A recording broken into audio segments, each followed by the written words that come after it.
नमस्कार। हेल्थलाइन में आप सभी का स्वागत है। बिगड़ते लाइफस्टाइल, गलत खान पान और बढ़ते वर्क प्रेशर की वजह से पिछले कुछ समय में हाइपरटेंशन के मरीजों में काफी बढ़ोतरी हुई है। हाइपरटेंशन का खतरा सिर्फ ब्रेन तक ही सीमित नहीं है, बल्कि इसका नेगेटिव इफेक्ट ब्रेन पर भी पड़ सकता है, जिसकी वजह से ब्रेन स्ट्रोक होने के चांसेस बढ़ जाते हैं। अब सवाल ये उठता है कि आखिर हाइपरटेंशन से बचा जाए तो कैसे, और अगर कोई समस्या हो तो डॉक्टर से कब संपर्क करें। अगर आपका इससे जुड़ा कोई सवाल है तो बिना देर किए तुरंत नंबर मिलाएं अपने टीवी स्क्रीन पर फ्लैश हो रहे नंबर्स पर। ये नंबर्स हैं 01725043-863, 01725043-865। हाइपरटेंशन यानी कि हाई ब्लड प्रेशर से जुड़ी समस्याओं के बारे में जानकारी देने के लिए आज हमारे स्टूडियो में मौजूद हैं जनरल हॉस्पिटल पंचकुला से medicine specialist doctor Ashwini Bhatnagar. Doctor Ashwini, हमारे स्टूडियो में आपका स्वागत है। Thank you. डॉक्टर अश्विनी, आपके पास बहुत सारे हाइपरटेंशन के जो मरीज आते होंगे, तो उनको आप कब कहते हैं कि हाँ आपको हाई ब्लड प्रेशर की समस्या है? पहले तो मैं ये बताना चाहूंगा कि हाइपरटेंशन या आम भाषा में ब्लड प्रेशर क्या चीज है। जी। हमारे शरीर में जो दिल है एक पंप की तरह काम करता है। उसका काम है कि ब्लड को पूरे शरीर में भेजे। वो एक खास प्रेशर पर काम करता है ताकि हमारे जो टिश्यूज हैं उन पर ब्लड पहुंचे। जब ये प्रेशर बढ़ जाता है, जिसको नॉर्मली हम 140 और 90 तक लेते हैं, इससे बढ़ जाता है तो उसको हम हाइपरटेंशन का या इंक्रीज ब्लड प्रेशर का नाम देते हैं। डॉक्टर, जैसे कि आपने कहा है कि ये इंक्रीज ब्लड प्रेशर है, नॉर्मल कितना होता है?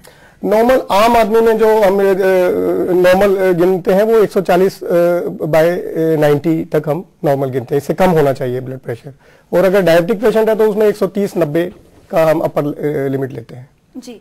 हाइपरटेंशन अगर किसी को हो जाता है, उसके हाई ब्लड प्रेशर काफी ज्यादा बढ़ जाता है, तो क्या सिम्टम्स देखने को मिलते हैं? जनरली कहते हैं कि ये साइलेंट किलर होता है। ये बिल्कुल अमृता जी आपने कहा कि साइलेंट किलर इसलिए कहते हैं कि इसमें कोई सिम्टम्स नहीं मिलते मोस्ट ऑफ द पेशेंट्स में। उसमें क्या है कि वेक सिम्टम्स जैसे सिर दर्द होता है, खासकर सिर के पिछली तरफ, या अगर एकदम ब्लड प्रेशर बढ़ जाए तो पल्सेटिंग हेडेक होता है। ये सिम्टम्स हैं। या कुछ ऐसे पेशेंट्स हैं जिसमें एकदम ब्लड प्रेशर बढ़ जाता है, जैसे 190 ब्लड प्रेशर हो गया, उसमें उनको सांस लेने में दिक्कत आ सकती है, कंफ्यूजन हो सकती है, नोजिया, वॉमिटिंग, इवन की स्वेटिंग, पसीना ज्यादा आता है, उल्टी, घबराहट, ये सारे सिम्टम्स होते हैं। जी। डॉक्टर अश्विनी, हमारे साथ कुछ कॉलर जुड़ गए हैं, देखते हैं उनकी समस्या क्या है। हेलो।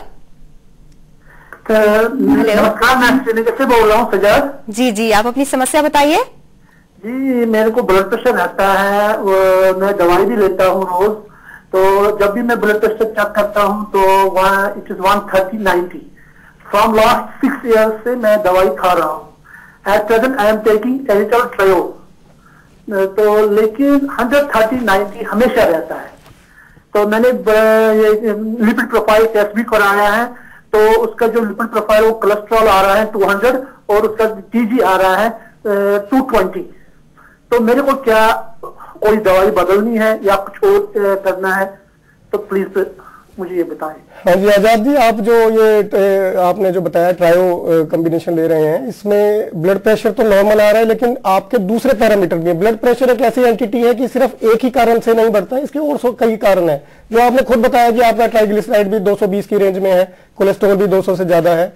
तो इसको हम आगे भी डिस्कस करेंगे। लाइफस्टाइल मॉडिफिकेशंस भी करते हैं, जिसमें नमक वगैरह कम खाना, चिकनी चीजें कम लेना, और दूसरा जो भी आपके नजदीक डॉक्टर हैं उनसे आप कंसल्ट करके कोलेस्ट्रॉल लोअरिंग ड्रग्स भी आप इसमें ऐड कर सकते हैं। और लाइफस्टाइल के बारे में हम आगे भी डिस्कस करेंगे। जो ब्लड प्रेशर है ये आपका बिल्कुल सेटल्ड है। जी, आपका कॉल करने के लिए धन्यवाद। डॉक्टर अश्विनी, हमारे साथ कुछ और कॉलर्स जुड़ गए हैं, देखते हैं उनकी समस्या क्या है। हेलो। हाँ जी, आप अपना नाम बताइए और आप कहाँ से बोल रहे हैं?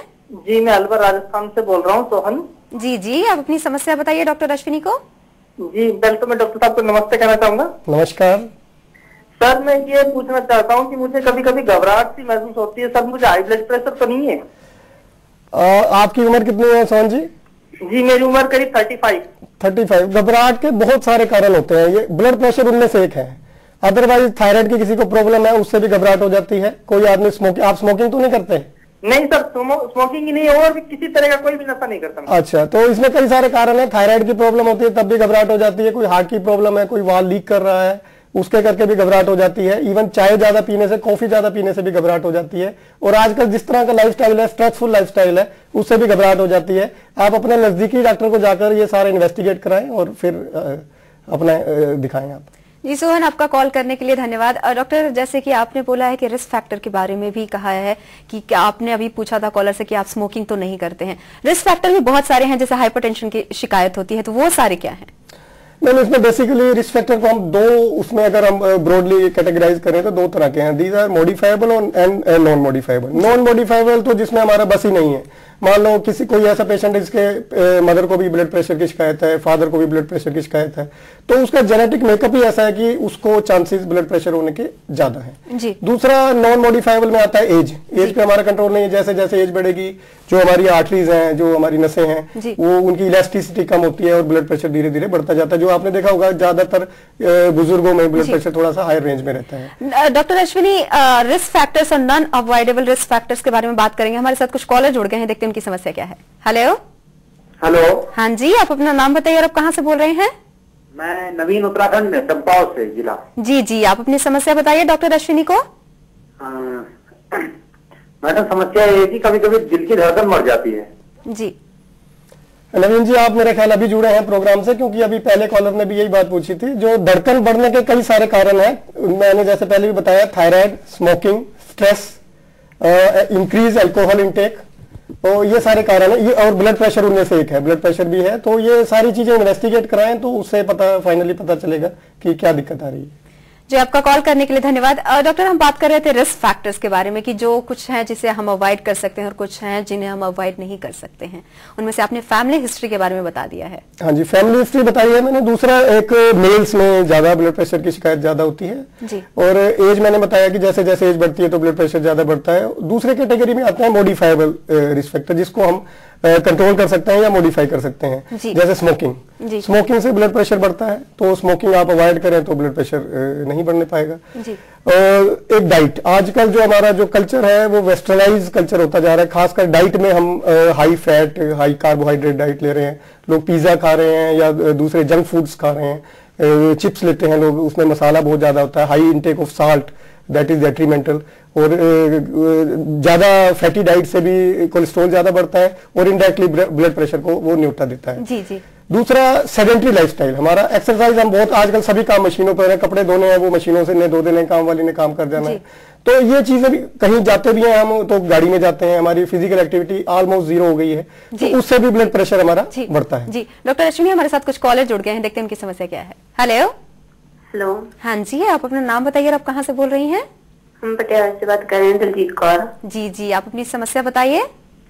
मैम, मुझे जब टेंशन होती है तो कई बार बीपी लो हो जाता है, कई बार हाई हो जाता है। जी। तो जो हाई हो जाता है या लो हो जाता है तो मुझे चक्कर आने लगते हैं, मुझे पता ही नहीं लगता हम क्या कह रहे हैं। जी मैम, लो नहीं होता है, अक्सर आप दिखाएं, ये ऐसा नहीं होता कि आज लो है कल हाई होगा। ये मोस्टली ज्यादा जो होता है पेशेंट को ज्यादा ब्लड प्रेशर होता है, हाई ब्लड प्रेशर। अगर लो है तो उसके कई सारे कारण है। हाइपोथायराइडिज्म में भी ब्लड प्रेशर लो चला जाता है, ब्लड की कमी है तब भी ब्लड प्रेशर कम हो जाता है। तो अपने आप को उस तरह से इन्वेस्टिगेट कराएं। अगर हाई ब्लड प्रेशर है तो स्ट्रेस, जो आपने खुद ही बताया कि टेंशन आपको होती है तो ब्लड प्रेशर बढ़ जाता है, ये बहुत बड़ा कारण है। इसको हो सके अवॉइड करें। स्ट्रेस बस्टर्स है, उसमें योगा करें, मेडिटेशन करें, उससे आप बच के रह सकते हैं। डॉक्टर अश्विनी, हमारे साथ कुछ और कॉलर जुड़ गए हैं, देखते हैं उनकी समस्या क्या है। हेलो। हेलो। हाँ जी, आप अपना नाम बताइए और आप कहाँ से बोल रहे हैं? जम्मू से बोल रहे हैं, शिशुपाल बोल रहा हूँ जी शिशुपाल जी, आप अपना सवाल पूछिए। मैं ऐसा कि मैं एनआरआई हूँ, मैं बाहर से आया हूँ। वहाँ पे पहले कोई ऐसी प्रॉब्लम नहीं होती थी मेरे को जी। तो ऐसा है, रात को सोया होता है एकदम ही ऐसा होता है कि नींद उड़ जाती है। शिशुपाल जी, पहले आप अपनी टीवी की वॉल्यूम को कम कर दीजिए। वॉल्यूम टीवी बंद कर देना जी। अब सवाल पूछिए। हाँ जी। हेलो। जी जी, हम आपको सुन रहे हैं। हाँ, मैं शिशुपाल जम्मू से बोल रहा जी। जी जी, आप बोलिए। हाँ हाँ जी। तो मैम, मैं रात को मैं एनआरआई हूँ, मैं फॉर्म में मेरे को ऐसी कोई प्रॉब्लम नहीं आई। हाँ जी। तो ऐसा है कि मेरे को रात को ना एकदम गिरावट होती है, तोड़ जाता हूँ मैं बस जी। हाँ, ऐसा होता है कि मतलब मेरा दिल में घबराहट से उल्टे सीधे ख्याल आते हैं। शिशुपाल जी, मैं आपसे एक बात पूछना चाहूंगा कि आपका वजन कितना है?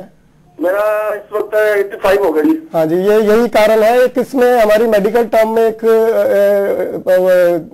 वो आती है जिसे स्लीप एपनिया कहते हैं, आप अपने आप को उसके लिए कराएं। होता क्या है कि जो ओबीज पेशेंट होता है, ओवरवेट पेशेंट जिसे कहते हैं हम, तो उसमें रात को जो हमारा सांस का नलकी है जो वो कहीं ना कहीं वो ब्लॉक हो जाती है, जिसके करके कुछ समय के लिए पेशेंट को ब्रेन में ऑक्सीजन की सप्लाई कम हो जाती है, जिसके करके आप कह रहे हो कि उल्टे सीधे ख्याल आते हैं या एकदम घबरा कर आप बैठ जाते हैं। तो इसके लिए स्लीप स्टडीज होती हैं, हमारे पीजीआई में है, हायर इंस्टीट्यूशंस में होती हैं, तो आप उसके लिए वर्कअप करें और अपना वजन कम करें।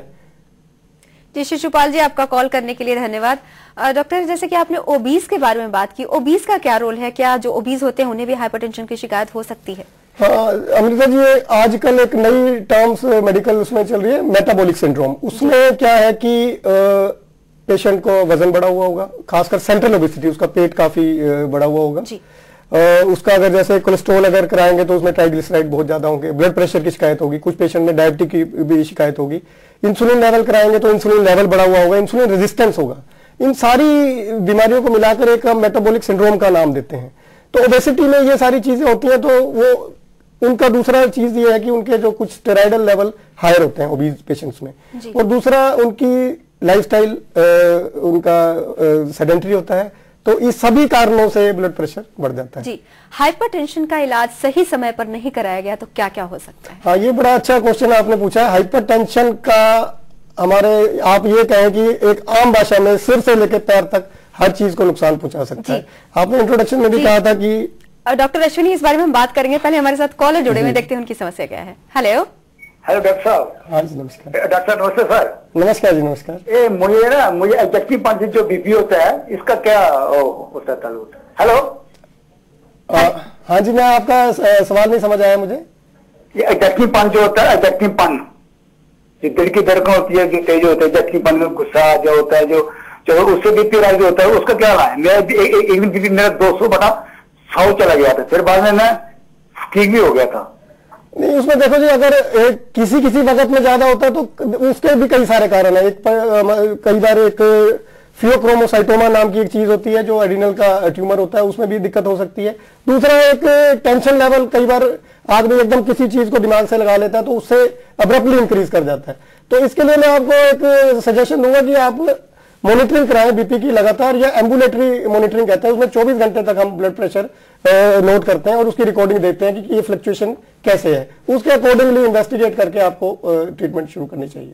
जी दाऊद जी, आपका कॉल करने के लिए धन्यवाद। डॉक्टर, हम बात कर रहे थे कि हाई ब्लड प्रेशर का इलाज सही समय पर नहीं कराया जाए तो क्या हो सकता है? हाँ, इसको हम अमृता जी कॉम्प्लिकेशंस कह सकते हैं कि ब्लड प्रेशर की क्या कॉम्प्लिकेशंस है।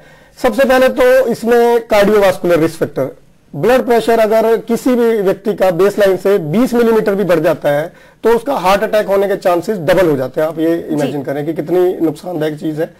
तो पहले हार्ट अटैक के चांसेस बढ़ जाते हैं, फिर भी हम इलाज ना कराएं तो हार्ट फेलियर की तरफ जाना शुरू कर देता है जी। ब्रेन में उसका इफेक्ट स्ट्रोक, जिसको हम आम भाषा में लकवे की शिकायत कहते हैं जी। और ये स्ट्रोक भी अगर हम थोड़ा सा और आगे डीप में जाएं तो ये दो तरह का होता है, इस्कीमिक स्ट्रोक एंड हाइपरटेंसिव, जिसमें ब्लीडिंग हो सकती है, आईसी ब्लीड जिसे कहते हैं, और लकवा मार जाता है, सारी उम्र के लिए आदमी अपाहिज हो जाता है। आंखों पर इसका असर होता है जिसको हम हाइपरटेंसिव रेटिनोपैथी कहते हैं, वहां पर माइक्रो हेमरेजेस हो जाते हैं जिसके करके पर्दा धुंधला हो जाता है और दिखना कम हो जाता है। और इसी तरह से गुर्दे पर असर करता है, गुर्दे खराब होने शुरू हो जाते हैं। और एक ऐसा विशेष सर्कल होता है कि ब्लड प्रेशर से गुर्दे खराब होते हैं, गुर्दे खराब से ब्लड प्रेशर और बढ़ जाता है। तो एक उल्टा चक्कर शुरू हो जाता है और आदमी धीरे धीरे जो किडनी के फंक्शंस हैं वो डिटेरियोरेट करते हैं। और जो अगर हम अपने शरीर की बात करें तो जो हमारी नसें हैं वो कहीं ना कहीं वो सख्त होनी शुरू हो जाती है, उनकी इलास्टिसिटी कम हो जाती है और उनको पेरिफेरल वास्कुलर डिजीज हम एक टर्म्स है, उसको हाथों की और पैरों की प्रॉब्लम्स का नाम देते हैं, उनमें गैंग्रीन होने के चांसेस बढ़ जाते हैं। जी, इसका मतलब है कि हाइपरटेंशन को हल्के में लेने की कोशिश बिल्कुल नहीं लेनी चाहिए। जी जी, हमारे साथ कुछ कॉलर जुड़ गए हैं, देखते हैं उनकी समस्या क्या है। Hello hello hello. हाँ जी, आप अपना नाम बताइए, आप कहाँ से बोल रहे हैं? नमस्कार, राजेंद्र कुमार बोल रहा हूँ, नाहन जिला सिरमौर। जी जी, आप अपनी समस्या बताइए। समस्या मैंने वैसा है, मेरा बीपी हाई रहता है, दवाइयाँ भी मैं प्रॉपरली ले रहा हूँ जी, और मेरी एक टांग में झुंझुनाहट रहता है, झुंझुनाहट। डॉक्टर साहब से जानना चाहूंगा इसके बारे में। जी जी। हाँ जी राजेंद्र जी, मैंने आपकी बात सुनी। अभी मैंने बताया है कि ब्लड प्रेशर के करके हम पेरिफेरल वास्कुलर डिजीज भी, पहले तो आप ये बताएं आपको डायबिटीज तो नहीं है? नहीं सर, डायबिटीज नहीं है। डायबिटीज नहीं, स्मोकिंग नहीं सर, स्मोकिंग भी नहीं करते। तो ये अल्टीमेटली ये जो एथेरोस्क्लेरोसिस हो जाती है हमारे नसों में, तो ये पैरों में झंझनाहट या सुनपना रहना या दर्दे रहना या तेज चलने पे दर्द होना, अगर हम आराम करते हैं तो ठीक हो जाना, ये पेरिफेरल वास्कुलर डिजीज है। आप अपना कोलेस्ट्रॉल वगैरह या एंजियोग्राफी उस हिसाब से आप डॉपलर करवा सकते हैं, इन्वेस्टिगेट करा सकते हैं। डॉक्टर एक और कॉलर है, देखते हैं उनकी समस्या क्या है। हेलो। हेलो। हाँ जी, आप अपना नाम बताइए, आप कहाँ से बोल रहे हैं? काला सिंह बोल रहे हैं बद्दी से। जी जी, आप अपनी समस्या बताइए डॉक्टर अश्विनी को। हाँ डॉक्टर नमस्कार जी। नमस्कार जी। सर काला सिंह बद्दी से बोल रहा हूँ। हाँ जी सर, मेरे को 1 साल पहले ब्लड प्रेशर की प्रॉब्लम थी। हाँ जी। अब तकरीबन 2 महीने से बिल्कुल ठीक है। क्या मेरे को दवाई अपनी चालू रखनी चाहिए कि बंद करनी चाहिए? इस वक्त आप जो 2 महीने से ठीक आ रहा है ब्लड प्रेशर की दवाई ले रहे हैं? नहीं, अब ले रहा हूं। अब नहीं ले रहे हैं? हाँ काला जी, इसमें ऐसा है कि जब इनिशियल स्टेजेस में ब्लड प्रेशर बढ़ता है तो उसमें हम कुछ लाइफस्टाइल मॉडिफिकेशंस कहते हैं। उसमें नमक कम लेना, चिकनी चीजें कम खाना, एक्सरसाइज करना। तो अगर हम इन्हीं चीजों पर कंट्रोल रख लेते हैं तो दवाइयों की जो जरूरत है वो खत्म हो जाती है। तो हो सकता है कि आपका शुरू में ब्लड प्रेशर रहा हो, लेकिन आपने अपने आप को उस चीज के लिए कंट्रोल कर लिया है, तो अब अगर ठीक चल रहा है बिना दवाइयों के तो आप उसको बंद रख सकते हैं। जी काला सिंह जी, आपका कॉल करने के लिए धन्यवाद। डॉक्टर अश्विनी, हमारी बातचीत जारी रहेगी हाई ब्लड प्रेशर के बारे में। फिलहाल हम रुक रहे हैं छोटे से ब्रेक के लिए। ब्रेक के बाद भी जनरल हॉस्पिटल पंचकुला से medicine specialist doctor Ashwini Bhatnagar आपके सवालों का जवाब देंगे। आप बने रहिए हमारे साथ। हेल्पलाइन में ब्रेक के बाद आप सभी का स्वागत है। हमारी फोन लाइंस खुली हैं। हाइपरटेंशन यानी कि हाई ब्लड प्रेशर की समस्या के बारे में हमारी बातचीत जारी है, और अगर आप भी इस बारे में कोई जानकारी चाहते हैं तो हमें कॉल करें 01725043-863, 01725043-865 पर। डॉक्टर, हम हाइपरटेंशन के बारे में बात करें और हमारे साथ कुछ कॉलर भी जुड़ गए हैं, देखते हैं उनकी समस्या क्या है।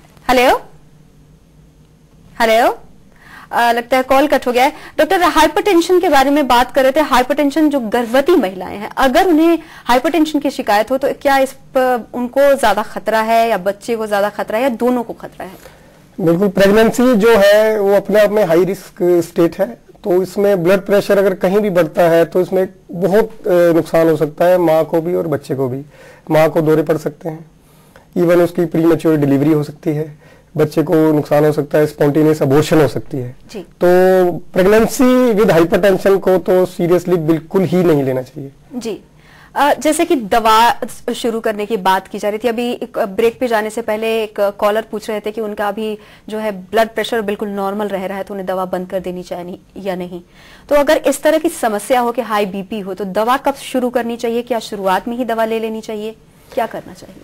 इसमें हमारी मेडिकल टर्म्स में हम उसको ब्लड प्रेशर को स्टेजेस में डिमार्केट करते हैं। पहले स्टेज 1, जैसे बेबी वो कॉलर शायद स्टेज 1 में था, उसमें अगर ब्लड प्रेशर 140 और 160 के बीच में रहता है, दैट इज इन स्टेज 1।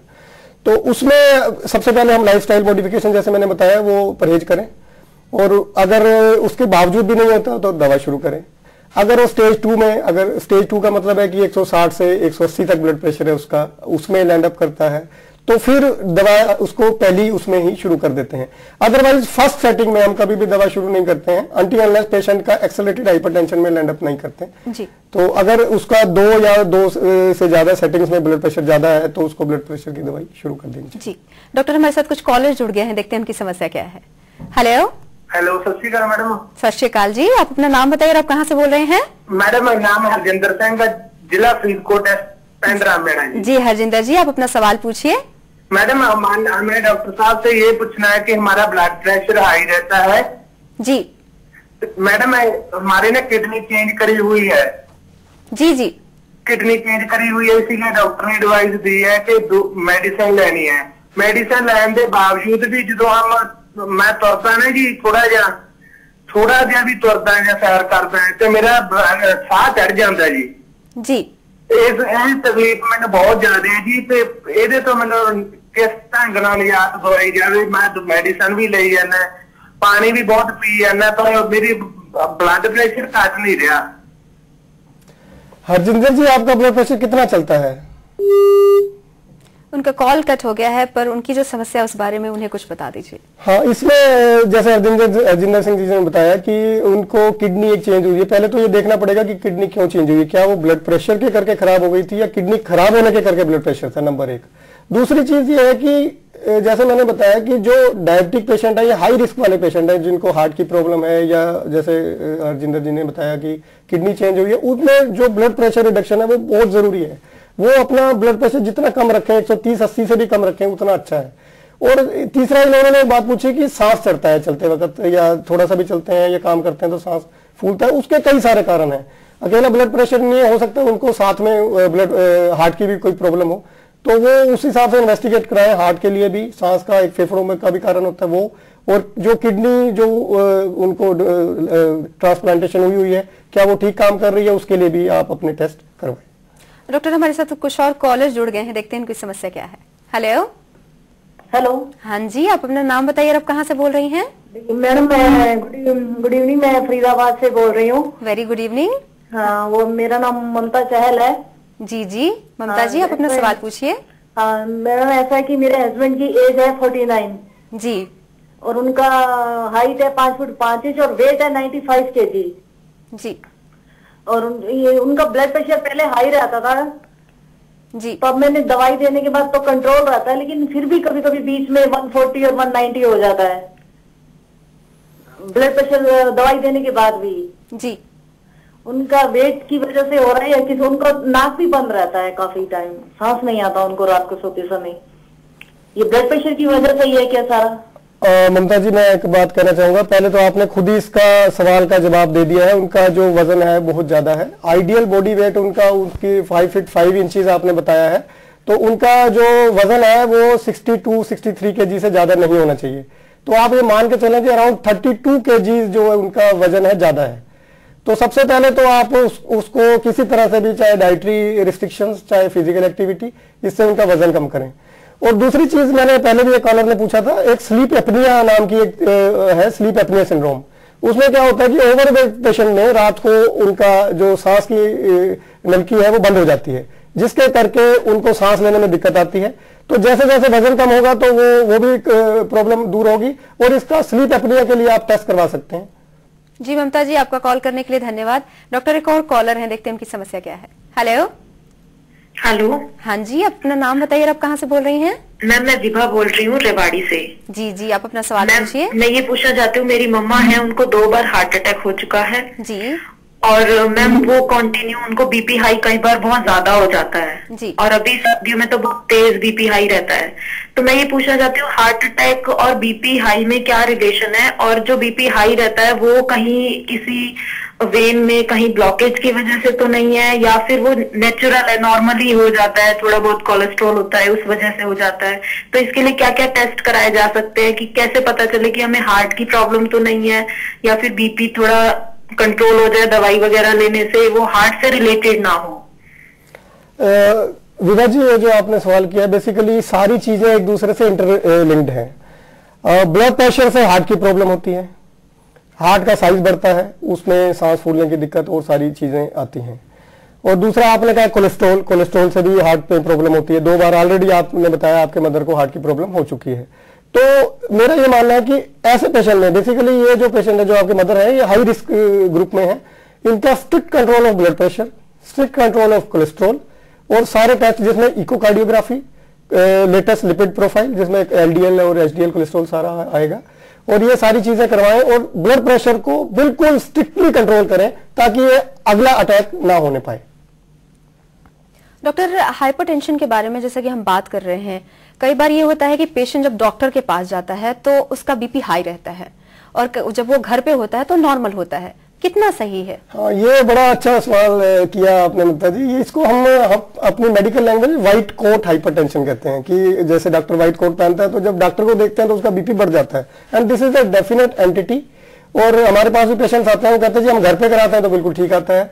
तो इसके लिए जो टेस्ट ऑफ चॉइस है that is ambulatory BP monitoring. उसमें 24 घंटे उसकी रिकॉर्डिंग की जाती है, और उसमें नॉर्मली पेशेंट का घर पे ठीक रहता है। तो इसके लिए मेडिसिन की जरूरत नहीं है, सिर्फ एक एंजाइटी वाला पार्ट होता है जब वो अस्पताल में आता है, उससे ब्लड प्रेशर बढ़ जाता है। डॉक्टर अश्विनी, हमारे पास वक्त काफी कम है, जाते जाते हमारे जो दर्शक हैं, जो हेल्पलाइन देख रहे हैं, उनको ये बताइए कि उनको अपना लाइफस्टाइल कैसे चेंज करना चाहिए ताकि हाइपरटेंशन की जो समस्या है वो उन्हें फेस ना करना पड़े। इसमें मैं बड़ी बेसिक्स बातें बताऊंगा। इसमें एक तो डाइट सबसे जरूरी है। डाइट, हमारी डाइट कैसी है आजकल, खासकर सर्दियों में हाई फैट डाइट, और यंगस्टर्स जो आजकल हाई कोलेस्ट्रॉल डाइट, पिज्जा वगैरह ले रहे हैं, सैचुरेटेड फैट्स ले रहे हैं, इनको अवॉइड करें।